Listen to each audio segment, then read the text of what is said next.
Good afternoon to all of you. Good to see all of you here again. This is the third time that Power is collaborating with Impact to organize this discussion around how AI and robotics can contribute to the construction industry.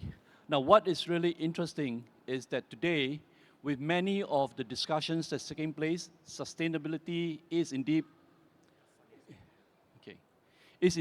actually a very promising discussion. And more, we see that there is a demand, there's an interest to look at how construction, how sustainability can play a major role, right, in the construction of future projects. Now, what I think we really need to do is understand what this means and how can AI and robotics contribute to the whole ESG expectation. My name's Oliver Tian again. I'm from Singapore, but I'm also part of two global organizations, the Global Robot Cluster that's based out of Korea, and the International Alliance of Robotic Association that's based out of Hangzhou in China. So in that sense, we do a lot of collaboration across geography to look at how AI and robotics can play a major role in supporting projects in the different domains, in the different industry level. I'm going to start off by showing you a particular video, right? And this video will give you some idea of sustainable projects taking place around the world. And I hope you enjoy this because it will share with you what the demand is all about. Construction doesn't start with a building. It begins long before the foundations are laid. And its impacts prevail long after the last stroke of paint, molding our present and future surroundings. Today, the construction value chain has a critical role to play in mitigating climate change, accounting for 40% of global carbon emissions. Half of these emissions come from the production of construction materials. The operation of buildings explains the other half. Without decisive action, these numbers are bound to get worse. As construction activities increase in emerging markets, so will the use of more carbon-intensive methods and materials. But the future isn't set in stone. Investing in building green can reduce emissions while providing financial benefits and saving money for owners and occupants. Using natural resources, alternative materials, and innovative technologies like carbon capture and green hydrogen can reduce emissions in the construction phase. During building operations, this can be achieved by optimizing electrical and mechanical systems and implementing design changes like reflective roofs, natural ventilation, solar orientation, and external shading. Switching to greener technologies is both necessary and attainable, with growing potential in emerging markets, which account for 2/3 of all construction-related emissions. With the right policies, regulations, and financial instruments to channel private investment into greening construction value chains, emerging markets can reduce their carbon footprint by about 23% by 2035, while creating a $1.5 trillion investment opportunity in these countries. Construction shapes our environment, and we have the power to shape construction.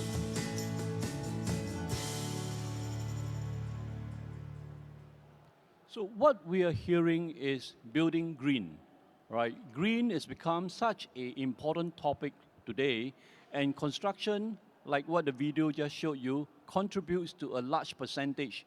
And if we can work together and consider not just the green environment that you build in, but also the materials, the process, the supply chain, all those come together. All those come together to support and build a better environment for our next generation.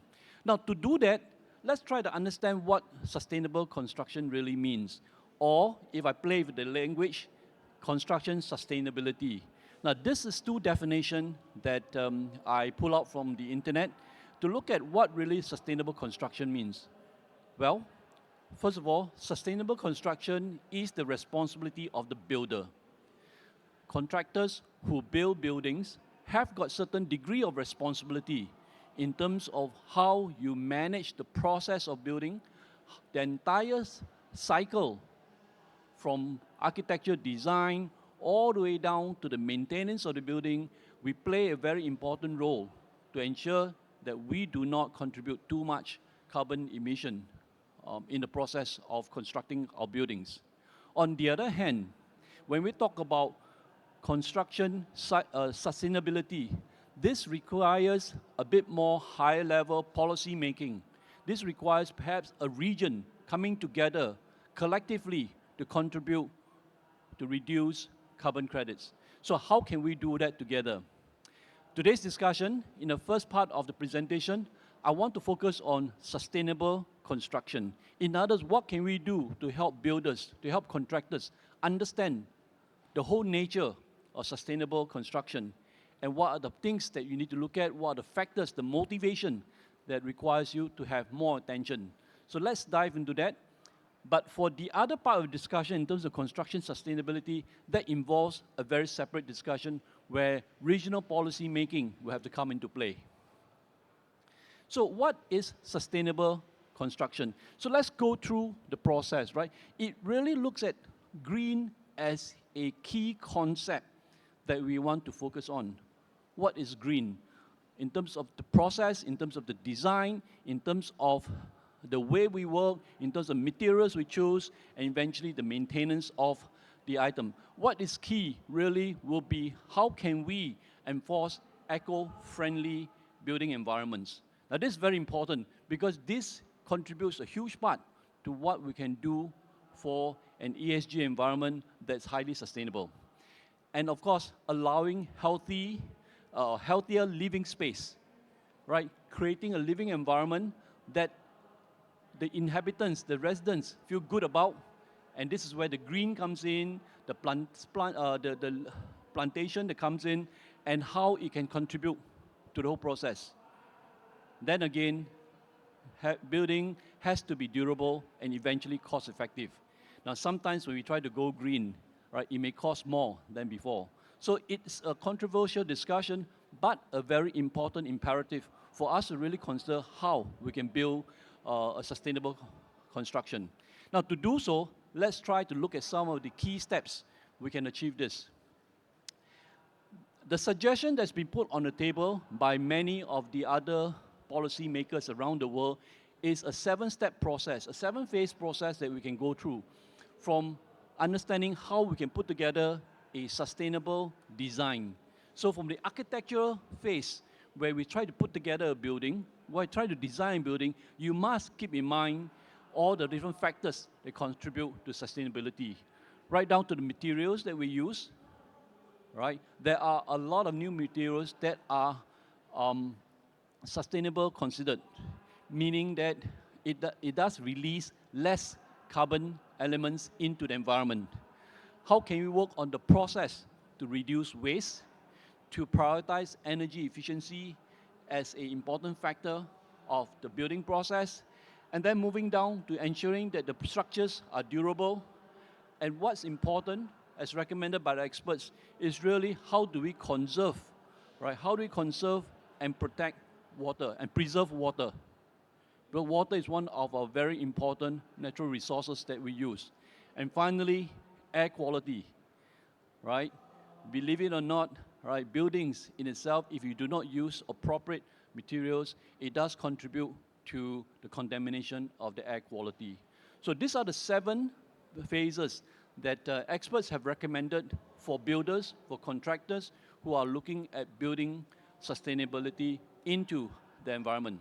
So let's dive into each of them, all right? I'm going to dive into each of them, and then towards the end of my presentation, I will show you a number of videos, a few videos that contribute to you being able to take into consideration, right, sustainable constructions. First of all, we have to start the design. From the part where you want to put together a building, from the part whereby you are interested to build a new structure, we all have to think about the different aspects of the building. And this is very important because in the traditional construction models, sometimes we want to create a very nice environment, but we fail to take into consideration sustainability as a factor. And this involves us to look at different aspects such as lighting, such as can you consider using solar energy to help out with the heating and cooling requirements, And of course, how can we ensure that the building is designed such that it has minimum impact on the ecosystem, on the environment that it's been structured onto. Now this means that architecture design, right, builders who start to plan for structures need to have a separate set of considerations in doing so. And this is probably the first step from the design, from the vision to the actual design and the plans that you want to put together. We have to consider all these factors. The second, of course, is the materials that you want to use, right? Can we understand what is available? Can we understand that we could probably use carbon-free cement? Carbon-free cement as a potential material. Can we consider using different aspects of materials, such as materials that are recyclable, right, or recycled already, and to reduce local transportation so that you do not contribute more to the environment credits. So all these are important factors. Of course, in the Western environment, the use of properly harvested wood is also important consideration. In the Asian market, probably less of that, but still very important for us to consider where necessary. So these are important considerations that ensure that the materials we choose are not fully organic and can help you reduce contribution to the contribution of carbon to the environment itself. Next, there's a whole consideration that we need to take into account around how we can reduce waste, how we can build an environment such that waste management is important, not only at the property management level, but also at the individual level. If the housing environment that we have takes into those account, so much so that the residents themselves take a certain responsibility in doing so. And this includes ensuring that when we compute the construction waste as well as residential waste, right, how can we ensure that such waste is minimized? One thought, of course, is prefabrication. How can this be built in a factory environment in a larger capacity and then delivered to on-site for assembly? And precast, or for that matter, all the prefabricated materials are becoming more and more of a discussion, right? The balance will really be how can we do that efficiently and how can we do that in a more cost-effective way. This part around the reuse of salvage materials is a very important discussion. Why is that the case? Many a times when materials are wasted, we kind of throw them away, right? We do not reuse them. The question is, can we make sure that we go through sufficient reuse so that waste is managed to a minimum? It is believed that we can reduce waste up to 90% if we take into careful consideration on this aspect of management. Next is energy efficiency. If we build into our design and consider energy efficiency as a very important factor, not just for short-term needs, but also for longer needs. And this is where we can look at high-performance insulation, high energy efficient for HVAC, and design into the building LED lights and all other smart controls that reduces the emission as much as possible. So this energy efficient criteria should be prioritized, should be a big consideration in the design for sustainable construction. The fifth factor is really look at water. Look at how we can ensure water and air quality that's been built into place. So this includes really the whole discussion on how buildings can be designed to withstand environmental stress, reducing the life cycle costs, and more importantly, minimizing the resources over time. Now, as we all know, water is an important resource. We can always tax more on water so that the residents minimize the use. We can always tax more for the construction so that the builders do not waste too much water, but taxation is a negative reinforcement. What can we do to look at positive reinforcement? And this is where I think a lot of discussion around adaptability, encouraging education, on the use and conservation of water, as well as how do we implement robust strategies and plans around weather and waterproofing. Very important, right? How can we recycle some of the waters for effective use? This is an important aspect of sustainable construction. Next is the whole space of emphasizing on water consumption itself. How do we consume water in the most efficient way? The earlier point was around quality. Now we want to talk about looking at the conservation of water, and how in conservation of water there are many, many aspects. It's not just one home, but really the whole estate needs to come together and look at the conservation of water in the most effective way. And there are different ways to look at it, such as low flow facets, right? Rainwater harvesting, is there a possibility within the design of the construction building, right? As well as smart irrigation within the environment itself, within the neighborhood itself. So a lot of discussion is taking place around what can we do to take into this consideration. And in this aspect itself, experts are certainly looking at some of the measures and metrics that can put in place for this to take place. The seventh principle that's being adopted is really looking at both indoor and outdoor air quality. We want to have a healthier living environment. And to have a healthier living environment, how can we ensure that if you are within the four walls of your living conditions, we know that the materials we use do not emit unnecessary elements that are detrimental to our health. How can we ensure that within the building itself, within the living environment itself, we can ensure that the quality of air is kept to the best possible, so that the residents, the users of the buildings can have a better quality of life, can have better quality of living. So those are the factors that has been discussed in many different ways. And this is important because at the end of the day, we all know that sustainability matters. We all know that construction do contribute to about 38% of global carbon dioxide emissions. So if we can play a part in terms of the next design of buildings, in terms of retrofitting new environments, right, then we can reduce that 38% to a much lower number. In terms of raw material consumption, waste, 40%. How can we continue to do that? As well as water generation. So these are very important factors that the policymakers, that the global standards are looking at in terms of helping encourage builders and contractors to take into consideration sustainable construction. And in conclusion, really, it's a whole call for action for all parties to look into this matter very seriously. Clearly, right, there are many agencies, global agencies, that are calling out.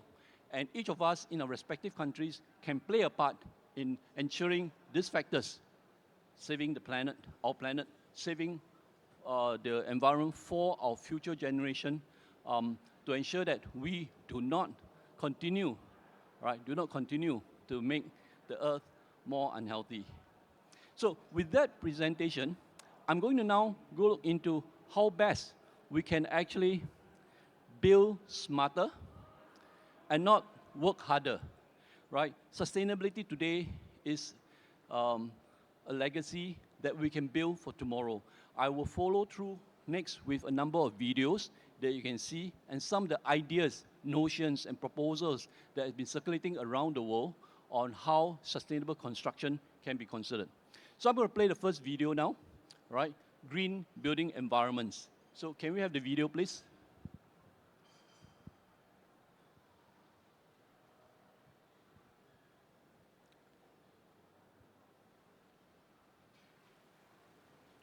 Building environments are very key. In fact, it contributes to a huge portion of the building costs. The way we build matters. It's not just about bricks and mortar, it's about creating spaces that respect our planet. For too long, we've relied on materials that deplete resources and harm the environment. But there's good news. A new wave of sustainable building materials is changing the face of construction. These materials are not only better for the environment, but often surpass traditional options in performance and beauty. Imagine buildings that breathe, that reconnect us with nature, and that tread lightly on the earth. This is the promise of sustainable construction. This isn't just a trend, it's a necessary evolution in how we design and build. The materials we choose today will shape the world of tomorrow. Bamboo might seem like an unlikely hero, but this fast-growing grass is a powerhouse of sustainability. Stronger than steel in tension and with a higher compressive strength than concrete, bamboo is a versatile building material. In Asia, bamboo has been used for centuries in construction. Today, architects and builders worldwide are rediscovering its potential. From flooring and wall panels to entire structural frames, bamboo is finding its place in modern buildings. But it's not just about strength. Bamboo grows incredibly fast, making it a rapidly renewable resource. It absorbs carbon dioxide as it grows, helping combat climate change. And its natural beauty brings a touch of warmth and elegance to any space. Steel is the backbone of modern construction, but its production comes at an environmental cost. That's where recycled steel comes in, offering a sustainable alternative without compromising on strength. Recycling steel requires significantly less energy than producing it from raw materials. This reduces greenhouse gas emissions and minimizes the need for mining. Recycled steel retains the strength and durability of its virgin counterpart, making it ideal for structural elements. From towering skyscrapers to bridges spanning rivers, recycled steel is proving its worth in demanding applications. By choosing recycled steel, we can build a more sustainable future without compromising on structural integrity. Rammed earth might sound like a technique from a bygone era, but it's experiencing a revival in sustainable construction. This ancient method involves compressing a mixture of earth, sand, and a stabilizing binder to create solid walls. Rammed earth buildings are incredibly durable and energy efficient. The thermal mass of the earth regulates indoor temperatures, reducing the need for heating and cooling. And the natural beauty of rammed earth creates warm, inviting spaces that connect us to the earth. Today, architects are using rammed earth in innovative ways. From modern homes to commercial buildings, rammed earth is proving its versatility as a sustainable and aesthetically pleasing building material. Section 5, hempcrete, growing houses of the future. Imagine a building material that actually grows from the ground. That's hempcrete, a biocomposite made from hemp fibers and a lime-based binder. This lightweight and insulating material is gaining popularity as a sustainable alternative to concrete and insulation. Hempcrete offers exceptional thermal performance, keeping homes cool in the summer and warm in the winter. It's also breathable, regulating humidity and creating healthier indoor environments. But that's not all. Hemp is a fast-growing crop that absorbs carbon dioxide as it grows. Hempcrete itself is carbon negative, meaning it locks away more carbon than is emitted during its production. It's a building material that actually helps fight climate change. Section 6, a collective impact, greener buildings, healthier planet. The beauty of these sustainable building materials is that they offer a holistic approach to construction. It's not just about reducing environmental impact, it's about creating healthier, more comfortable, and more inspiring spaces. By choosing bamboo, recycled steel, rammed earth, and hempcrete, we can minimize our reliance on resource-intensive materials. We can reduce waste, lower greenhouse gas emissions, and protect our planet's precious resources. But the benefits extend beyond the environment. These materials create healthier indoor air quality, regulate humidity, and promote thermal comfort. They connect us to nature, bringing warmth and texture to our built environments. Section 7, the future of construction innovation inspired by nature. The future of construction is sustainable, innovative, and inspired by nature. As we move away from traditional materials, we're seeing a surge in bio-based materials, smart technologies, and circular economy solutions. Imagine self-healing concrete that repairs its own cracks, solar panels integrated into building facades, and bricks made from recycled plastic waste. These innovations are not just possibilities, they're becoming realities. The construction industry is on the cusp of a green revolution, and it's being driven by a growing awareness of our environmental impact. As we continue to push boundaries and embrace sustainable solutions, we can create a built environment that's in harmony with nature. Section 8, Challenges and Opportunities in Sustainable Construction. The transition to sustainable construction isn't without its challenges. Cost considerations, lack of awareness, and supply chain limitations can hinder the widespread adoption of these materials. However, with every challenge comes an opportunity. As demand for sustainable materials grows, so too will innovation, leading to more efficient production methods and lower costs. Education and awareness campaigns can bridge the knowledge gap and empower builders and consumers to make sustainable choices. Collaboration is key. By working together, architects, engineers, manufacturers, and policymakers can create a supportive ecosystem for sustainable construction to flourish. Section 9, a call to action, building a sustainable future together. The built environment is a reflection of our values. By embracing sustainable building materials, we choose a path towards a greener, healthier, and more equitable future. This is a call to action for architects, builders, policymakers, and all of us to rethink the way we build. Let's choose materials that regenerate our planet, that create healthier spaces, and that inspire future generations. The future of construction is in our hands. Let's build a world where sustainability is not just a goal, but the very foundation of our built environment. So let me make a couple of comments from this particular video, right? It talks about some very basic fundamental materials that can be considered, from bamboo to recycled steel to rammed earth. Now, many a times when we design buildings in the traditional mode, we may not think about those ideas. But clearly, this is something that future architects or new architects need to really consider in terms of materials that we're pulling together. In the whole discussion, there are also some other ideas that it was brought up in the video, right? What is important is that today there are challenges in looking at sustainable construction. What is important is we need to work together, right? The video calls for us to work together, to educate, to consider, and more importantly, to adopt the use of green materials, right? I like what is being discussed here. I know it's not going to be easy, but the purpose of what BCT is trying to do to look at sustainable construction is really to convey the message out to builders and contractors to say, yes, we need to start thinking about doing this because tomorrow's future depends on what we do today. So I like the video, particularly the top three material, right? Bamboo, recycled steel, and rammed earth. I thought those are very logical and easy to deploy, to design into our future buildings. So let's move on.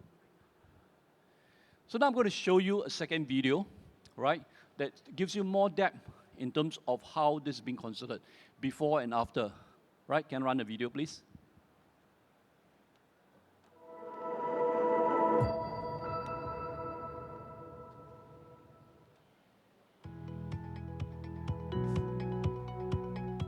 Sustainable construction is changing the way we think about building, transforming structures into eco-friendly, energy-efficient spaces.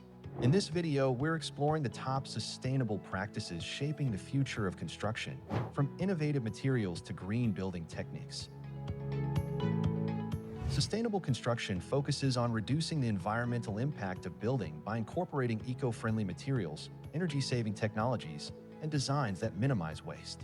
But it's more than just materials. It's an entire approach to responsible building.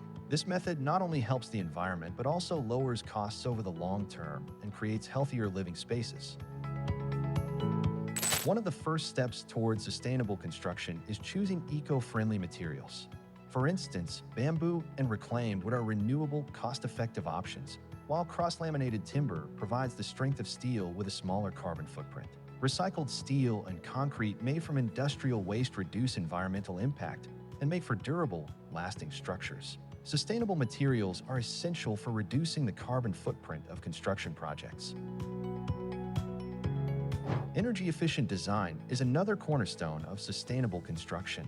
One popular method is passive solar design, which maximizes natural light and heat from the sun, reducing the need for artificial lighting and heating. Another approach is green roofing, where plants cover a building's rooftop to insulate it naturally, helping reduce cooling costs in the summer and keeping it warmer in the winter. Water conservation is key in sustainable construction. Many buildings now incorporate rainwater harvesting systems, which collect rain to be reused for irrigation or plumbing. Low-flow plumbing fixtures and smart irrigation systems also reduce water use, helping maintain resources for future generations. Permeable pavement is another water-saving technique, allowing rain to seep back into the ground, reducing stormwater runoff and improving groundwater recharge. Renewable energy is central to sustainable construction. Solar panels, wind turbines, and geothermal systems provide clean energy to power buildings, reducing reliance on fossil fuels. Solar energy is the most common renewable source for buildings, but in areas with high wind potential, small-scale wind turbines are also effective. These systems not only cut emissions, but often result in long-term energy savings, making them both eco-friendly and economical. Indoor environmental quality is often overlooked, but is crucial for sustainable buildings. Air quality, access to natural light, and low VOC materials improve occupants' health and comfort. Green walls, smart HVAC systems, and ample daylight can improve indoor air quality and reduce the need for artificial lighting, all while creating a more comfortable environment. Smart technology integration is transforming sustainable construction. From smart thermostats to lighting controls, tech-driven systems allow real-time monitoring and efficient management of a building's energy use. Energy monitoring systems can detect wasteful usage patterns, helping building managers adjust to save energy. Smart technology not only improves efficiency, but also helps create a more interactive, responsive building. As sustainable practices become more accessible, construction is transforming from a resource-heavy industry to a model of environmental responsibility. Adopting these practices is a step towards a future where buildings are both functional and sustainable. Thanks for watching. Don't forget to subscribe for more videos on sustainable construction. So I wanted to show you this video because there are two takeaways, right? We can stop. Yeah, there are two takeaways. One is the part about green roofing. We don't think about that a lot, but really, if we can put some green structures, right, into the building design, whether they're at the roof level or the balcony level, all right, it does help, right, in terms of weather-proofing. So it keeps the inside warm during the hot days, and it keeps the during the cooler days, and it keeps the outside. Let me repeat that. It keeps the room warm during the colder days, and it keeps the room cooler in the warm summer days. So really, sometimes we don't think about it. We leave it to the residents. We leave it to the occupants of the building. But if architects can design the green border in our structures, then that becomes a natural acceptance and adoption of that technology. It also goes in to talk about some of the parts about rain harvesting. Now, I mentioned that earlier in my presentation, but what does it mean? You notice how rainwater is being captured and irrigates down the rooftops. It really allows you to cool down the building as much as possible, right? So I'm going to look at the last video here now. Now, of course, AIBotics is looking at AI and robotics. So all this discussion, right, hasn't talked about smart technology except for the last part of that second video. Now, what can we do to explore how humans and machines can come together for the future of construction? Let's play the last video, please.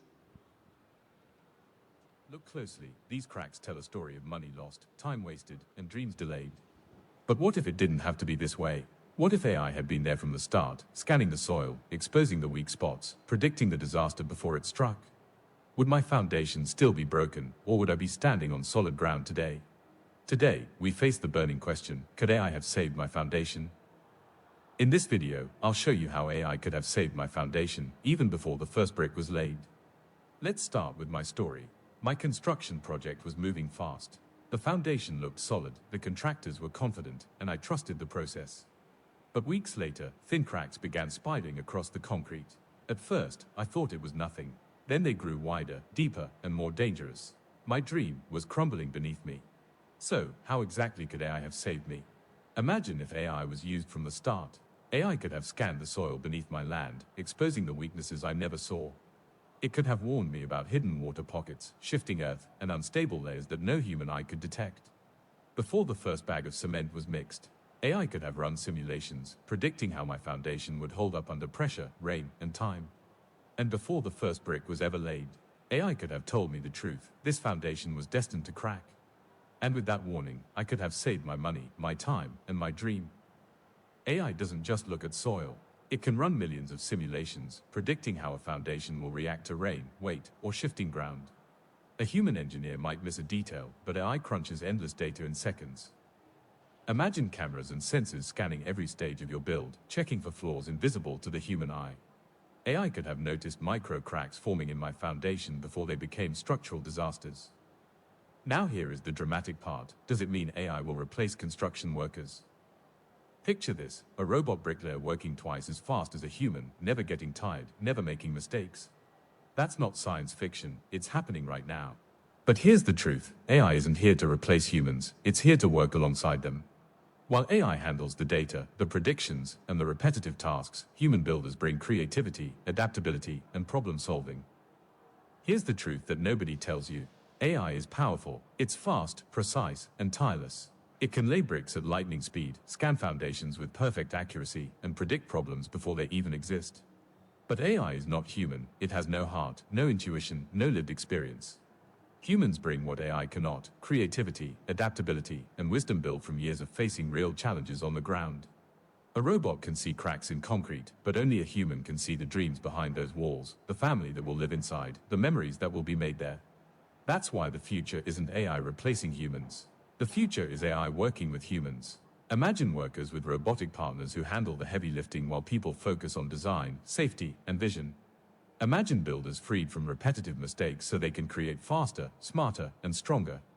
When humans and AI build together, it's not man versus machine, it's man and machine. And together, they don't just build structures, they build the future. So, what does the future look like? Imagine a world where delays are cut in half, budgets never spiral out of control, and construction sites run like clockwork. AI saves money: no more wasted cement, no more costly rework, no more endless repairs. AI saves time: projects that take 12 months today could finish in 8 months tomorrow. AI saves stress: builders and clients can finally sleep at night, knowing AI is watching every detail. This is the revolution. From skyscrapers to family homes, AI is transforming how we build. And yes, it could save your dream project from the nightmare I faced. AI is changing construction worldwide. In Japan, robots and sensors build bridges and skyscrapers with precision, predicting cracks before they appear. In the USA, drones map sites, AI tracks progress, and robots pour, weld, even 3D print homes in days. In Europe, eco-buildings rise with green rooftops and solar panels, while AI cuts waste and lowers carbon. Japan builds resilience. America builds speed. Europe builds sustainability. The future is here. When will we embrace it? We've seen how Japan uses AI to build resilience against earthquakes. We've seen the USA racing ahead with speed, drones, and 3D printed homes. And we've seen Europe leading with sustainability, eco-buildings, solar rooftops, and AI grids cutting waste. If the world is already building with AI, then why not us? Why not Swaziland? Why should we continue to face costly delays, cracked foundations, and wasted resources when AI could save us time, money, and stress? The future is here. The question is, will Swaziland embrace it? Let me ask you something. What if artificial intelligence had been on my construction site from day one? Could it have spotted the weak soil before the first brick was laid? Could it have warned me that my foundation would crack before I spent a single dollar? What if AI had saved me months of delays, thousands in repair costs, and sleepless nights worrying about the future of my project? Do you think AI could truly cut construction costs and end delays forever? Or is it just another shiny promise that sounds good but never delivers? If AI can build smarter, faster, and stronger, then here's the real question: why are we still building the old way? Look at my cracked foundation, the delays, the money lost, the sleepless nights. Now imagine if AI had been there from the start, scanning the soil, predicting the risks, guiding every step. Would I be standing here telling a different story today? Could AI be the key to saving not just money, but the future of construction in Swaziland? The choice is ours. Don't forget to subscribe, like, and share. Thank you for watching, Lady C, and I'll see you in the next video. So I wanted to share this video to inject in the idea that AI and robotics can play a part in future constructions, right? In a workshop that myself and Darren ran this morning, we showed how we can have robots to do plastering, wall plastering, right? And this is happening in China. China has got robots where you can put in all the measurements, right? Put in all the markers, and it plasters the wall for you. Of course, plastering may not be 100% done by the robot. You still need the human to do the final touches. From Israel, they have a wall painting robot, right? So this robot can actually paint the wall for you, right? To up to about 70, 80%, and again, the human does the final touches to make it beautiful, right? In Hong Kong, they're actually using automated rebar tying. So when you put a flooring with all the rebars, a lot of human effort and strength and energy needed to tie the rebars together. Now you have this machine that can walk through the space and tie it for you, right? Imagine the amount of energy, health that you care for in terms of your workers. So it is happening. There are a lot of projects that's happening in looking at how AI and robotics can play a part. Of course, this particular video talks about AI that can spot cracks before it happens. It is not an easy exercise, but there's definitely a lot of research that's going into that space. Late July, I was in Hong Kong. The construction industry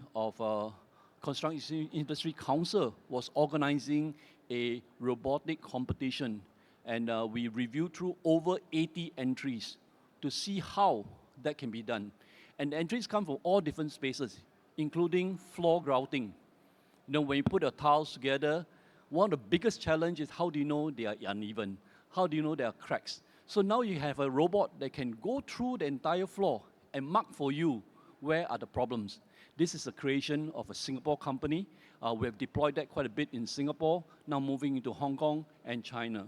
So there are actually a lot of energy, a lot of innovations that are taking place to look at how AI and robotics can play a part to, number one, conserve human energy, which means that robots, like what the last video say, is not to replace human, but really to augment.